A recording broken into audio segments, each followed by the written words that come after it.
Rain had a way of washing everything clean in the city, or at least it pretended to. The streets gleamed under the dull glare of streetlights, puddles swallowing the neon signs of late-night diners and liquor stores.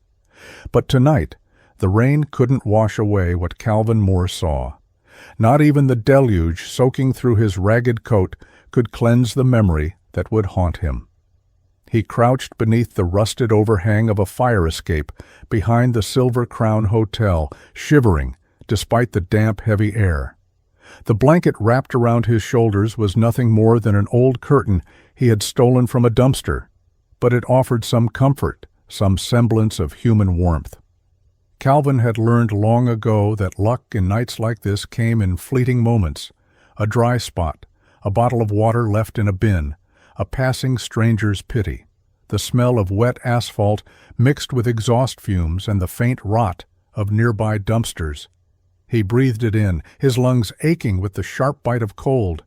Somewhere in the distance, a siren wailed. The sound barely touched him. The city had long stopped being his friend. Then came the growl, low and metallic, a car engine, expensive and precise, cutting through the night. Calvin stiffened. He had learned to watch, to listen, to see things others ignored. The city moved around him like a river, but he floated along the edges, invisible, patient. The SUV glided to a stop near the service entrance of the hotel. Its black paint shone wet and dark, windows reflecting the streetlights like oil on water. Two men stepped out. One was tall, broad, carrying something heavy in his arms. The other held the door, muttering under his breath, nervously checking the street around them.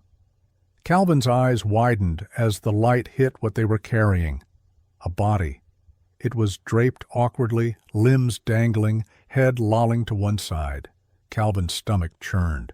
He had seen death before. A mugging gone wrong, a man overdosed in an alley, a stray bullet cutting someone down. But this was different. This was deliberate, calculated, cold. The tall man's face caught the dim light. Bald head, sharp jawline, and a scar that ran from the corner of his chin to the middle of his cheek. His eyes were ice. Calvin couldn't tear his gaze away. Something in them, the certainty, the lack of hesitation, made his stomach knot. They laid the body near a dumpster, careful, almost ritualistic. The smaller man nudged it with his foot, grumbling. "Relax, he's done," the tall one said. Calvin felt his hands curl into fists. He wanted to run, scream, make a difference, but he knew better. He had survived this city by being unseen, and yet he couldn't move. He watched as the SUV drove off, taillights bleeding red across the wet concrete like ink in water. The sound of the engine faded, leaving only the patter of rain and the distant wail of another siren. Calvin waited a few minutes, letting the adrenaline ebb before he crawled out from under the stairs. The body remained, face turned up to the sky, eyes open and empty. He knelt, a shiver running through him, and whispered, "Who are you?" He didn't stay. He had learned that curiosity was dangerous, and witnessing something like this could make him a target. His past had taught him survival, and survival meant moving, staying in the shadows.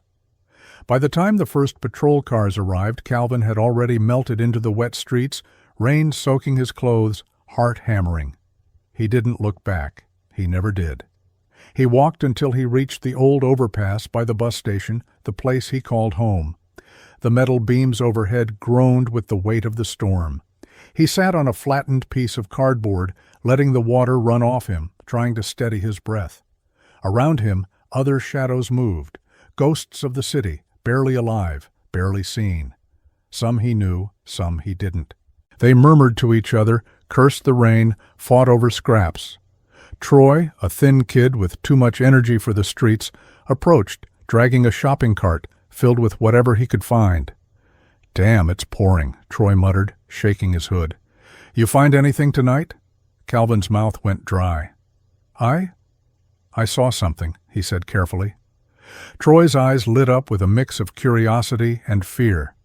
"You saw what? Don't tell me you got yourself killed watching people, man." Calvin shook his head. Not yet.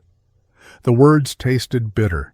He remembered the ring, the scar, the way the tall man's eyes didn't just see him, they pierced him. Something about the way he said, "Tell the mayor," echoed in Calvin's mind. He couldn't erase it. He tried. He closed his eyes and let the rain hit his face, hoping the water could drown the memory, but it clung to him, sharp as broken glass. Troy shrugged and wandered off, muttering about finding food and a dry corner for the night. Calvin remained, staring at the darkened streets. Somewhere, sirens, somewhere else, lights flashing on a news van. By morning, everyone would know the story. Businessman Edward Lane found dead behind Silver Crown Hotel. Calvin swallowed hard. The city didn't need him to see it. It didn't care about him. And yet, he knew, with a certainty that made his chest ache. He had seen something no one else had. He wasn't just another ghost under the bridge anymore. He was a witness. And in this city, witnesses didn't live long. The rain continued, relentless, as if mourning the life that had been spilled into the gutters. Calvin pulled the blanket tighter, feeling the wet stick to his skin. He sat there long after Troy disappeared, long after the city seemed to forget the alley entirely. He didn't move. He couldn't. Not yet. The night had changed something. He knew it. Somewhere deep in his chest, something fragile and dangerous stirred, the part of him that still remembered justice, still remembered that he had once cared. By sunrise, the city would be buzzing. Cameras, reporters, flashing lights.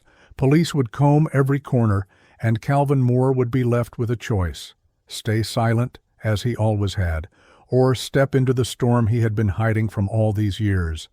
For the first time in a long while, he felt the weight of being alive. Calvin Moore awoke to the city stirring, but it felt different this morning. The rain had slowed to a drizzle, leaving the streets slick and glistening. The smell of wet concrete and exhaust hung heavy in the air, sharp and persistent. He pushed himself off the damp cardboard that had served as his bed and surveyed his corner beneath the overpass. Broken bottles, soggy newspapers, and the remnants of other people's discarded lives littered the ground. It was all familiar, all painfully ordinary, yet today, even this ordinariness felt alien. Troy was already awake, crouched beside a metal barrel with some damp wood inside. He was trying to coax a weak flame to life. The boy's thin hands shivered and his lips were blue, but his eyes were bright, the kind of brightness that had long since left Calvin. "You looked like you saw a ghost last night," Troy said, glancing at him. "Or did you finally get mugged by the city?" Calvin didn't answer. He couldn't. The images from the alley behind the Silver Crown Hotel haunted him, pressing against his skull with relentless persistence. The black SUV, the tall man with the scar, the way the smaller one had kicked the body as if it were nothing more than trash. And that golden ring, glinting in the dim light of the street lamp, a mark of power, a mark of something untouchable. Troy tilted his head. "You gonna eat or just stare at the sky again?"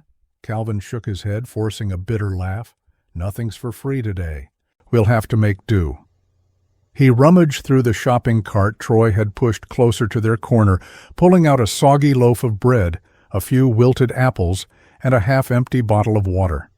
They ate in silence, the sounds of the waking city filling the spaces between them, distant horns, the low rumble of buses, the occasional shout. After breakfast, Calvin wandered toward the alley once more. He needed to see it again, to make sense of it. Even from a distance, he could trace the faint tire marks in the mud, the scattered debris. The body had been moved, no doubt. But he remembered the angle of the streetlight, the reflection on the wet asphalt, and most vividly, the face of the tall man with the scar. He could replay it endlessly, like a broken film reel stuck in his mind. "Why do you go back there?" Troy asked quietly, as if reading his thoughts. "Aren't you scared?" Calvin didn't answer immediately. Scared? Of course he was. Fear was a constant companion, a shadow that had followed him for decades, but fear had taught him something. Fear made him careful. Fear kept him alive, and right now the city needed to remember that sometimes fear was a signal, not a limitation. "I saw something," he finally said, voice low, almost trembling. "Something no one else saw. And maybe I should have done more than just watch." Troy nodded, though his expression was unreadable. "You think the cops will listen?" Calvin shook his head again. "Not at first. They never do. Not to people like us." They walked through the underpasses, past abandoned warehouses and graffiti-stained walls. Calvin pointed out places he had seen people disappear into shadows, places where deals were made and secrets kept.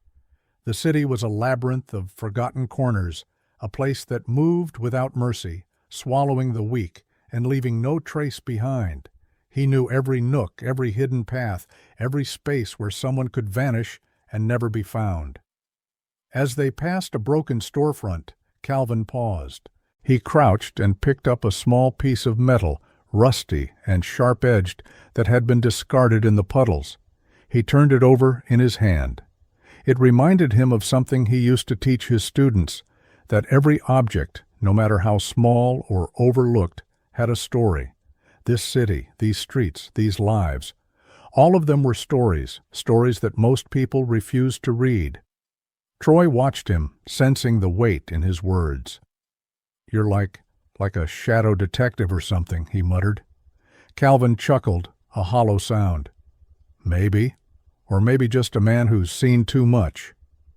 The news had picked up the story of Edward Lane's murder, flashing images of flashing lights and suited men behind velvet ropes. Reporters crowded the sidewalks, cameras rolling, microphones shoved in every direction. Lane was powerful, untouchable to most of the city. But Calvin had seen the truth before it hit the headlines.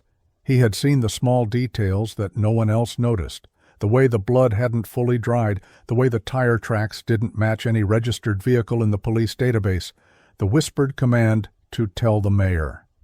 He knew that if he spoke, no one would believe him. A homeless man? Witnessing a murder in the shadows? It was the kind of story the city liked to ignore, but Calvin couldn't ignore it. Not this time. He sat down beneath a bridge pillar, letting the drizzle wash over his face. He thought about the life he had lost, the mistakes that had pushed him into these shadows. Once he had a job, a home, maybe even friends. Now he had the city's eyes upon him in a way he never wanted. And yet there was a flicker of something dangerous and exhilarating in the knowledge that he held a piece of the truth. Troy crouched beside him again.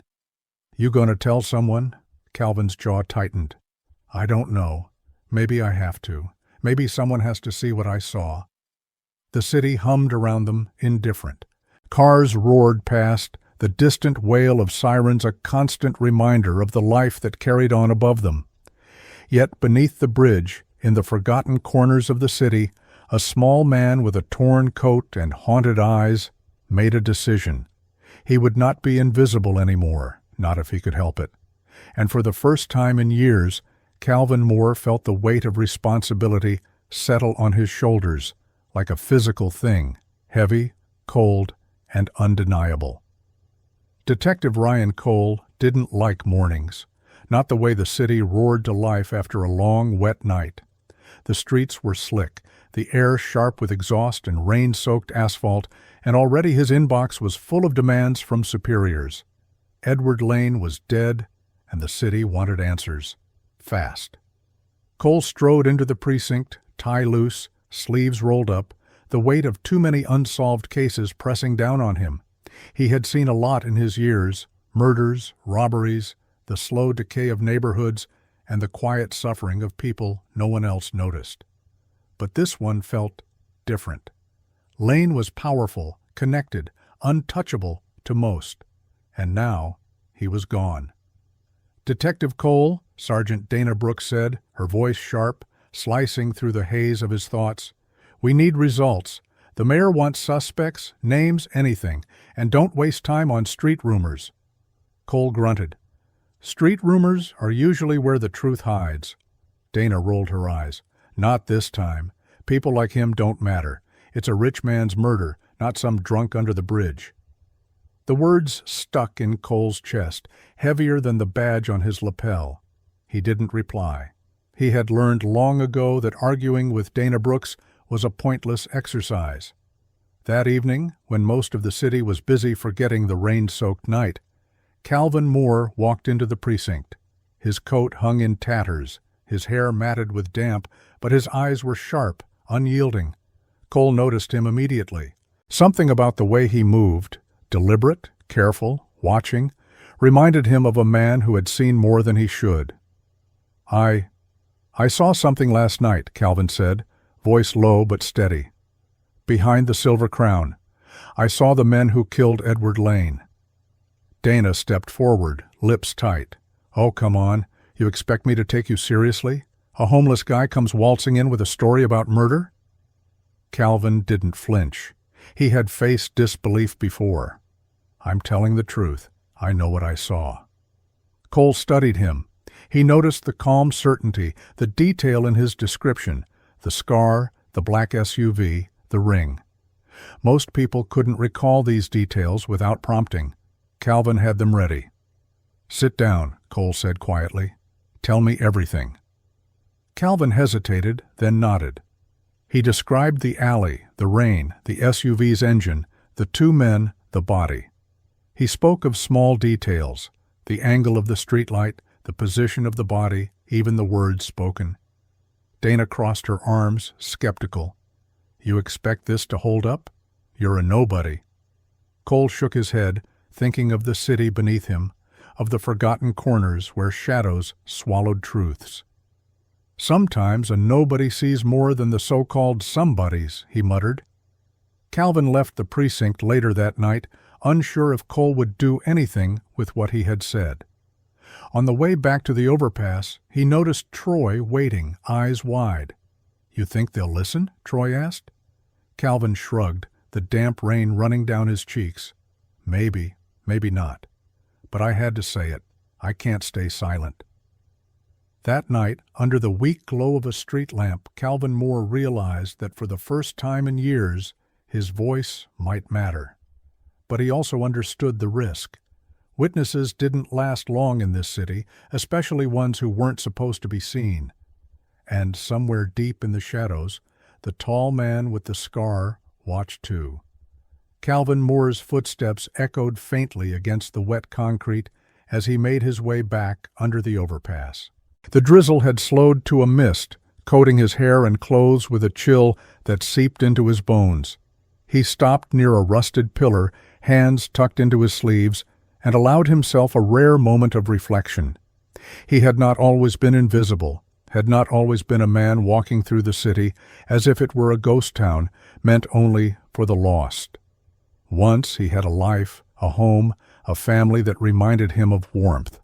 A small apartment on the east side of the city, bookshelves crammed with novels, the smell of coffee in the mornings, the sound of laughter bouncing off the walls. He had been a literature teacher at a local high school, and he had loved it. The curiosity in the students' eyes, the way they hung onto every word of Shakespeare, Poe, or Hurston. Then the night of the accident happened. It was supposed to be a normal evening, a quiet walk home after grading essays. His daughter, Lila, had been walking with him, laughing at some silly joke he had made. The city had been wet that night, too. Ironic, cruelly ironic, how rain followed him through the worst days of his life. A car had skidded on the slick asphalt, headlights blinding, horn screaming. He remembered the impact, the sickening crunch, Lila's scream piercing through the fog of pain. She had died instantly. The grief that followed was not immediate. It came in waves, crushing and relentless, until he could no longer stand the weight of his own existence. His wife left, unable to bear the hollow shell of a man he had become. The school dismissed him quietly, murmuring about personal issues and mental instability. And so, piece by piece, Calvin's life unraveled. He found himself on the streets, a shadow among shadows, carrying only memories too sharp to hold without bleeding. Troy's face flashed in his mind, thin, hopeful, trusting. The boy reminded him of Lila in ways that were both comforting and painful. The thought of losing Troy, or of seeing him harmed in the city's cruel dance, made Calvin's stomach twist with a protective urgency he had not felt in years. As he settled onto his cardboard bed, he let the memories wash over him, the grief mingling with the rain that still clung to every surface. He thought of the night behind the silver crown, of the body in the alley, of the words spoken by men who wielded power like a weapon. Tell the mayor. The city had taken everything from him once. He would not allow it to take the truth. Not again. He thought about the small victories, fleeting though they were. The scraps of bread Troy managed to scavenge, the quiet moments beneath the overpass when they shared stories, the way the rain sometimes softened the edges of the city, if only for a moment. Yet the weight of the murder he had witnessed pressed down harder than any memory of his past. Calvin knew that revealing what he had seen could put him in danger, danger that was more immediate and physical than the abstract grief he had carried for decades. But the city had taught him that silence was a dangerous luxury. Truth, even when it came from a man no one wanted to hear, was a weapon. As night fell again, Calvin wrapped his blanket tighter around his shoulders and stared out into the darkness. Somewhere in the alleys and corners of the city, the people responsible for Edward Lane's death moved freely, thinking themselves untouchable. Calvin Moore had nothing to lose, and perhaps for the first time since Lila's death, he felt the stirrings of purpose, a fragile and dangerous sense of duty that could either save or destroy him. Somewhere above, the city lights flickered. Somewhere below, the rain whispered its relentless song. And Calvin, once a teacher of stories, now became the witness to one the city had tried desperately to hide. He closed his eyes, listening to the rhythm of the drizzle, the heartbeat of the forgotten streets, and made a silent vow. If the city would not remember him, he would make it remember the truth. The rain had stopped by mid-morning, leaving the streets slick and glistening, as if the city itself had been freshly polished. Detective Ryan Cole stepped out of his unmarked car, adjusting his coat against the lingering chill. Tire tracks from the night before still marred the alley behind the Silver Crown Hotel, faint impressions in the mud that suggested a vehicle larger than a compact car. Cole knelt, examining them carefully. They didn't match anything registered in the city database, an anomaly that made him frown. He had reviewed the witness statements, though there were few. Most locals had seen nothing, or claimed to have seen nothing, their fear of retaliation outweighing curiosity. And then there was the homeless man, Calvin Moore, who had walked into the precinct 2 nights ago and rattled off details with unnerving precision. Cole didn't trust him blindly, but the man had described the alley, the body, and the men involved in a way that only someone present could have. Cole glanced at the nearby street, scanning for anything out of place. Patterns, he muttered to himself. Everything leaves a pattern. Meanwhile, Calvin sat beneath the overpass, trying to block out the sounds of the awakening city. Troy was busy scavenging for breakfast, humming a faint tune to himself. Calvin thought about the black SUV, the tall man with the scar, the way the smaller accomplice had kicked the body. He replayed it all in his mind, searching for the smallest detail he might have missed. "You really think anyone cares?" Troy asked, holding up a soggy piece of bread. "Even if they believed you?" Calvin shook his head. "Most people won't. But someone has to see the truth. Someone has to act." Back at the alley, Cole found a discarded cigarette butt, still smoldering in the damp. He bagged it carefully, noting its brand: rare, imported, expensive. Not the kind a casual smoker would carry. Then, a small black fleck on the edge of the dumpster caught his eye. A fragment of a ring, the same shape and color described by Calvin. He picked it up with gloved hands. Cole's mind raced. Someone had tried to destroy evidence, but even the careless left traces, and traces led to people. Meanwhile, word had begun to circulate in the shadows of the city. Calvin's name, whispered among other homeless residents, carried both caution and awe. Some saw him as a man who had stepped beyond survival into something dangerous, a man who knew too much. Calvin knew that danger was real. He had felt it the night the men had carried the body away. That scarred face, the certainty in his eyes. He wouldn't forget it. That evening, Cole returned to the precinct with his findings. He showed Sergeant Dana Brooks the tire tracks, the cigarette, and the fragment of the ring. Dana frowned, skeptical, but even she had to acknowledge that someone had left behind a signature they couldn't ignore. "They're careful," Cole said, "but no one's perfect. There's always a pattern. And I think we've just found the first one." Dana shook her head. "And you trust this homeless guy? He just walks into our precinct and suddenly he's the key?" Cole's eyes narrowed. "Maybe not. But he's the only one who can lead us further, and if we ignore him, we might lose everything." Later, under the overpass, Calvin and Troy huddled together as the cold wind cut through the empty streets.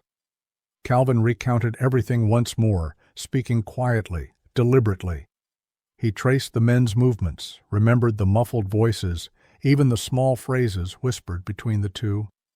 "You're taking a big risk," Troy said. "If they find out you're talking—" "I know," Calvin replied, staring at the flickering light above them.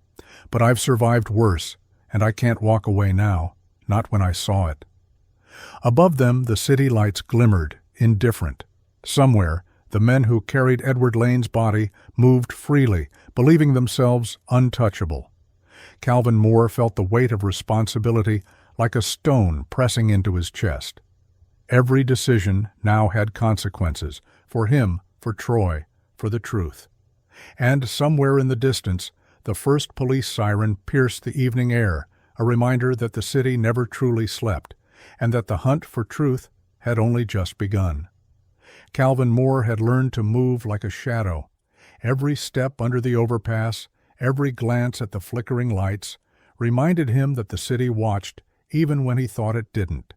He and Troy had settled into a routine, scavenging for food, avoiding trouble, and revisiting the alley in fragments, piecing together what he had seen.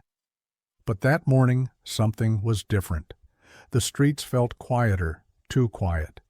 A black sedan, unfamiliar, idled a few blocks away, engine off, headlights dim. Calvin's stomach twisted. He had seen this kind of car before, clean, fast, designed for one purpose, intimidation. "Troy," he whispered, tugging the boy's sleeve. "Stay close. Don't make a sound." They moved along the shadows, hearts pounding, the city buzzing around them, oblivious. Calvin remembered Detective Cole's words from the night before. "There's always a pattern." He knew someone was tracking him, someone who wanted him silent. Hours later, at the precinct, Cole noticed an unusual spike in activity around Edward Lane's associates. Certain people had disappeared overnight, some missing without a trace. Something was happening faster than he had anticipated. He thought of Calvin, the only witness who could point them in the right direction, and realized the man was in more danger than anyone suspected. By evening, Calvin sensed it. Someone had been following him. The black sedan appeared again, this time closer. He whispered to Troy, "We move tonight. We disappear until I figure out our next step." Under the overpass, Calvin packed their meager belongings. Every sound made him flinch. A distant siren, the squeak of metal, the drip of water from the ceiling. His mind raced with possibilities, escape routes, hiding spots. The city had already begun closing in on him. Witnesses didn't survive long. Calvin knew that if he was caught, there would be no one to remember him, no one to testify. And yet, he couldn't ignore what he had seen. Troy looked up, frightened. "Are they going to get us?" Calvin shook his head, voice calm but firm. "Not if we stay ahead. We've survived worse than men in cars." As night fell, the city lights blurred through the mist. Calvin and Troy slipped into the maze of forgotten streets, shadows among shadows. He felt the danger pressing closer, relentless, but also a strange thrill, the knowledge that for the first time in years, his choices could matter. Somewhere, The men who carried Edward Lane's body watched too, unaware that the witness they sought was already slipping through their fingers. The hunt had begun. Calvin Moore had spent 2 nights wandering the city, avoiding streets he knew too well, and keeping an eye out for the black sedan. Each shadow seemed heavier, each passing figure a potential threat. The rain had returned in a fine drizzle, misting the sidewalks and making the city feel like a blurred painting, edges softened, but danger sharper than ever. He knew he couldn't stay hidden forever. The details he carried, the scarred man, the SUV, the phrase, "Tell the mayor," were a thread that, if pulled, could unravel the entire operation, but it also made him a target.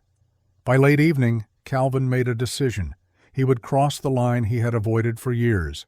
He would contact Detective Ryan Cole directly. The precinct was quiet when he slipped inside, soaked and shivering, the smell of wet coat and city grime announcing him before he even reached the front desk. Cole looked up from his paperwork, eyebrows raised. "You again?" Cole said, not unkindly but cautious. "I take it you have more to add." Calvin nodded, shoving his hands into his coat pockets. "I know you didn't believe me completely, but I can help. I can show you where they went, the patterns they leave." Cole gestured toward a chair. "Sit, speak fast, and make it convincing." Calvin outlined everything again. The alley, the SUV, the 2 men, the ring, even the subtle details he had noticed. The way the tall man adjusted his gloves before moving the body, the faint smudge of mud on his shoes that didn't match the alley, the muffled sounds of their phone conversations. Cole listened, taking notes, eyes narrowing with growing concern. "This isn't just a murder," Cole muttered, almost to himself. "This is organized, someone powerful." Calvin nodded. "And they know someone saw them. That someone is me." Cole leaned back, studying him. "You understand this is dangerous. They won't stop. They'll come for you." "For him," he added, glancing at Troy, who had followed Calvin quietly and now waited near the precinct entrance. Calvin's jaw tightened. "I know. That's why I'm telling you. I can't keep running. Not if I want to see justice done." Cole's expression softened slightly. "Then we do this smart. You give me what I need and I'll protect you. But no mistakes. One wrong move." Calvin swallowed. "I won't make mistakes." That night, as they left the precinct, Calvin felt the tension tighten around him like a vice. The streets were wet, reflective, and eerily quiet. Somewhere in the distance, he thought he saw a flash of black, the familiar shape of the sedan. He pressed closer to Troy. "Stay close. Watch everything." For the first time since Edward Lane's murder, Calvin Moore realized that crossing the line from observer to participant was the only way to survive, and perhaps the only way to make a difference. The city, indifferent and dangerous, held its breath. And somewhere, the men who carried the weight of a criminal empire were already plotting their next move. The night air was sharp, filled with the scent of wet asphalt and diesel fumes. Calvin Moore moved silently through the alleyways with Troy close behind, the boy's small hand clutching his own. Every shadow seemed to stretch and twist, every flickering streetlight a warning. Calvin had lived in these forgotten corners for years, but tonight the city felt different, hostile, alive, and hunting. Earlier, Detective Cole had warned him that someone was watching, but Calvin hadn't truly understood the meaning until now. A low rumble caught his attention. The black sedan idling several blocks away, engine quiet, but headlights tracing the edges of the buildings. His stomach clenched. The scarred man was out there, and Calvin knew instinctively that he was looking for him. "Troy, stay behind me," Calvin whispered, voice low but firm, "and don't speak." They moved in tight shadows, ducking behind dumpsters, slipping through narrow passageways that only someone who knew the city like the back of their hand could navigate. Every heartbeat felt loud, every breath sharp in the damp night air. Calvin could feel Troy's small hand trembling against his. He forced himself to ignore the adrenaline that surged through his own veins, focusing only on survival. Suddenly, the headlight swung toward them. Calvin froze, calculating the angle, the distance. The sedan moved slowly, deliberately, as if testing the terrain. Calvin pressed Troy against the wall of a crumbling warehouse. He crouched low, counting in his head, remembering every step of his plan. The car stopped. For a long, tense moment, nothing moved. Then a door clicked open. Calvin caught a glimpse of a shadowy figure, tall, broad, unmistakable. The scarred man from the night of Lane's murder. His posture radiated menace, the kind that could paralyze even the bravest soul. Calvin's mind raced. Escape was possible, but risky. Any sudden movement could give them away. He inched backward along the wall, Troy following without sound. The figure scanned the alley, then, after what felt like eternity, returned to the sedan. The engine started, tires crunching on gravel as it disappeared into the darkness. Calvin exhaled slowly, the tension leaving his body in shuddering waves. Troy looked up at him, eyes wide, voice barely audible. Are they gone?" Calvin nodded, forcing a smile he didn't feel. For now. They continued moving through the shadows, hearts pounding, minds alert. Calvin knew this close call wasn't the last. The scarred man and his accomplice wouldn't give up easily. They were professionals, ruthless, and they knew Calvin was a threat. Back under the overpass, Calvin and Troy collapsed onto their cardboard bed, drenched, exhausted, but alive. Calvin's mind replayed the encounter, every detail, every shadow, every risk. He realized how fragile their safety truly was, how quickly it could vanish. Yet, despite the fear, a spark of determination flared within him. He had seen what others ignored, and now he carried responsibility not just for the truth, but for Troy, for himself. He had to survive, had to lead, had to stay one step ahead. Above them, the city hummed, indifferent to the small dramas unfolding in its forgotten corners. But Calvin Moore knew that in those shadows, a quiet battle had begun, one of survival, courage, and truth against a force that would stop at nothing to remain hidden. The next morning, Calvin awoke to the city's muted chaos, distant sirens, the rumble of buses, and the faint clatter of garbage cans tipped over by the wind. The rain had finally stopped, leaving the streets glistening under a pale gray sky. Troy was already up, rummaging through the remains of yesterday's finds. Calvin watched him quietly, feeling the weight of responsibility settle heavier than ever. Detective Cole had called him the night before, arranging a covert meeting in a quiet coffee shop on the east side. Calvin had debated going. It was risky, leaving the shadows of the overpass, but he knew he had no choice. Information was power, and if he wanted to survive, he had to use it wisely. Inside the small cafe, the smell of brewing coffee mingled with the faint perfume of pastries. Cole waited in a corner booth, eyes scanning the street through the window. Calvin slid in across from him, hands damp from the lingering drizzle outside. "You kept your distance last night," Cole said, voice low. "Smart. You also kept your eyes open." Calvin nodded, eyes cautious. "I saw them again. The black sedan, the scarred man. They're tracking me, watching, waiting." Cole leaned back, steepling his fingers. "I believe you. And it's more than just tracking. They're organized, calculating. But here's what I've found, a pattern. Lane's associates are disappearing, not randomly. Someone is cleaning house, and your witness account, it's the first thread we can pull without alerting them." Calvin's stomach tightened. He had expected skepticism, maybe even ridicule. Instead, Cole's calm focus offered something rare, trust. Not blind trust, but enough to act. "What do you need me to do?" Calvin asked. "Follow me," Cole said. "We're going to start mapping the streets Lane's people frequent, places they think are safe. You know the city. I need your eyes where mine can't reach." They spent the day walking through abandoned lots, forgotten alleys, and derelict buildings. Calvin pointed out corners where trades happened in whispers, places where someone could vanish without leaving a trace. Cole took meticulous notes, sketching diagrams, photographing evidence, and constantly checking the patterns Calvin described. By evening, the pieces began to fit. The black sedan had routes, familiar streets, hidden parking spots.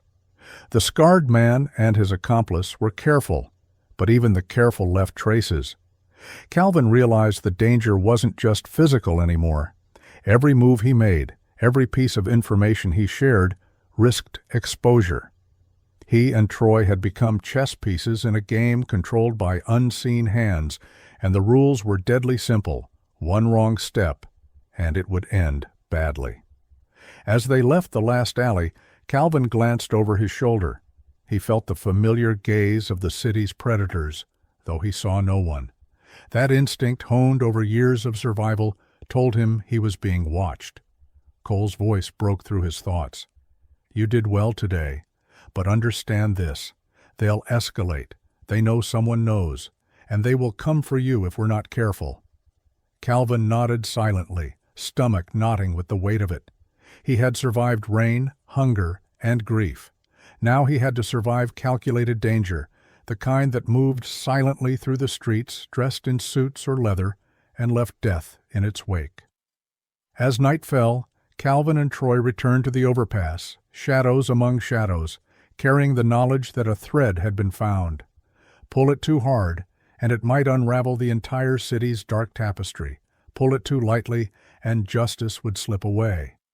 But Calvin Moore had never been one to step back. He would pull the thread, no matter the cost. The overpass was quiet, almost deceptively so. Calvin Moore crouched behind a rusted pillar, listening to the distant hum of traffic and the occasional drip of water from above. Troy huddled close, shivering despite his layered clothing. The night air was sharp, and the city felt alive in a way that pressed against their skin, a predator circling, patient and silent. Calvin had known it was coming. After their mapping with Detective Cole, the scarred man and his accomplice would realize someone had seen too much. The black sedan had appeared twice that day in distant streets, always watching, always waiting. And now, Calvin felt it closer. A sudden noise, a footstep too deliberate, a scrape against metal, made him freeze. He pressed Troy behind him and peered into the shadows. Nothing. Then again, a whisper of movement, and the unmistakable scent of expensive cologne mixed with wet asphalt. They were near. "Troy," Calvin whispered, voice taut. "Stay low. Don't make a sound. Move only when I tell you." The shadows seemed to thicken, stretching across the walls of the alley. The black sedan appeared at the entrance, headlights off, engine quiet. Two figures emerged. The scarred man was unmistakable, broad and menacing, every step deliberate. The smaller accomplice followed, his eyes darting, searching. Calvin's heart hammered, but he forced himself to think. Survival wasn't luck. It was calculation. He guided Troy down a narrow service passage, one only he knew, leading them to a derelict loading dock behind a shuttered warehouse. Every step echoed too loudly. Every breath risked discovery. The men paused, scanning the alley. "He can't have gone far," the scarred one muttered, voice low but sharp. "He knows the streets too well. Split up. Find him." Calvin pressed Troy against the wall, holding his hand over the boy's mouth to stifle any sound. They crouched in silence, listening as boots pounded on concrete, echoing like distant thunder. Fear surged through him, but he forced control, counting the steps, memorizing patterns. After what felt like hours, but was only minutes, the footsteps receded. Calvin let out a slow breath. Troy's small body trembled against his own. We're okay?" the boy whispered. Calvin shook his head. "Not yet. They'll be back. And next time, they won't hesitate." He thought of Detective Cole and the thread they were pulling, the evidence they had gathered. The city was a labyrinth of danger, but it was also a map. They could survive if they stayed ahead, if they used the knowledge no one else had. Hours later, under the faint glow of a distant street lamp, Calvin made another vow. He would not run blindly. He would guide Troy, navigate the dangers, and ensure the truth about Edward Lane's murder reached the light, no matter the cost. Somewhere in the shadows, the city's predators waited. But Calvin Moore had learned to see in darkness, to move in silence, and to fight with the only weapons he had: knowledge, courage, and the will to survive. The night stretched long and merciless, but Calvin and Troy had survived, for now. The city had become a maze of shadows and danger for Calvin Moore. Every alley, every corner, every flickering streetlight was a reminder that he and Troy were being hunted. The black sedan, once a distant threat, now appeared with unnerving regularity, the scarred man and his accomplice leaving trails of menace wherever they moved. Detective Ryan Cole had been working tirelessly, following the threads Calvin provided, piecing together evidence that the authorities would not have found otherwise. Maps littered his desk, photographs and diagrams of the city's forgotten corners, cross-referenced with witness reports and Calvin's detailed accounts. He had promised protection, but even he knew that the danger was closing in. One rainy evening, Calvin decided it was time to act. Waiting, hiding, and running could only last so long. The truth needed to reach the authorities before the killers could erase every trace. He and Troy made their way through the back streets toward an abandoned parking garage, one of the few neutral zones he knew, a place where Cole had arranged to meet them covertly. The rain fell in heavy sheets, soaking them to the bone, masking the sound of their movement. Calvin's nerves were taut, but his focus was sharper than ever. Every shadow, every reflection on the wet asphalt, every sound was analyzed instantly. Troy's small hand gripped his, drawing strength from his calm determination. They reached the garage, and Detective Cole emerged from the shadows, umbrella held low, eyes scanning. "You're cutting it close," he muttered, his voice low. "They know you're talking." Calvin nodded. "We don't have a choice. We pull this thread tonight, or it's gone forever." Cole handed him a folder of photographs, notes, and diagrams, all the connections they had made from Calvin's observations. "This is everything we've got: patterns, routes, likely hideouts. You guide me, and we'll make them reveal themselves." For hours the trio worked through the rain-drenched streets, moving silently, carefully. Calvin pointed out safe paths, back entrances, and overlooked alleys. Using the intelligence they had gathered, Cole and his team set up a coordinated net, ready to intercept the scarred man and his accomplice when they made their next move. Then, finally, it happened. A black sedan appeared in the distance, cautiously navigating the streets, unaware that the trap had been laid. Calvin's heart hammered in his chest as he guided Cole and the team into positions. The scarred man stepped out, confident, dangerous, but not yet aware that his world was about to collapse. The confrontation was sudden and precise. Cole's team moved silently, surrounding the men. Calvin stayed in the shadows. Troy pressed against his side. The scarred man's eyes widened, disbelief flashing across his face as he realized he was cornered. "You!" the man shouted, voice harsh, dangerous. "Who told you?" Calvin stepped forward, calm, resolute. "I saw everything. You can't hide it." A struggle ensued, but Cole's team was ready. The smaller accomplice tried to flee, but officers blocked every exit. The scarred man fought, his strength impressive, but ultimately futile, against organized forces. Handcuffs clicked into place. The black sedan, once a symbol of intimidation and control, was now an inert vehicle, powerless.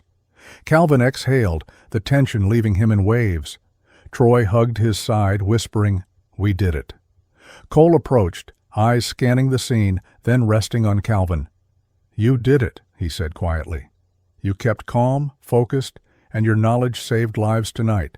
Without you, we'd still be chasing shadows." The media would later call it a breakthrough in a high-profile murder case. Edward Lane's death was investigated thoroughly, and the truth finally emerged, revealing the corruption, intimidation, and fear that had ruled parts of the city. But for Calvin and Troy, the victory was quieter, more personal. They had survived the hunt, outsmarted predators, and, for the first time in years, felt a measure of safety. Under the city lights, wet and glowing from the rain, Calvin looked at Troy and allowed himself a small smile. The streets that had once swallowed him whole now felt like a place where he could exist, at least for a while. He had stepped out of the shadows, confronted danger, and found a way to make a difference. The scarred man and his accomplice were taken away. Their reign of fear ended. Calvin knew the city would never truly be safe. The streets had a rhythm all their own, a pulse that carried both danger and hope. But he also knew this: he had survived, he had acted, and for the first time he had reclaimed a part of his life that had been stolen. Somewhere above, the rain finally ceased. The city exhaled, indifferent and unforgiving, yet for Calvin Moore and for Troy, it had offered a chance to witness justice, survive, and remember that even in the darkest alleys, courage and truth could still shine through.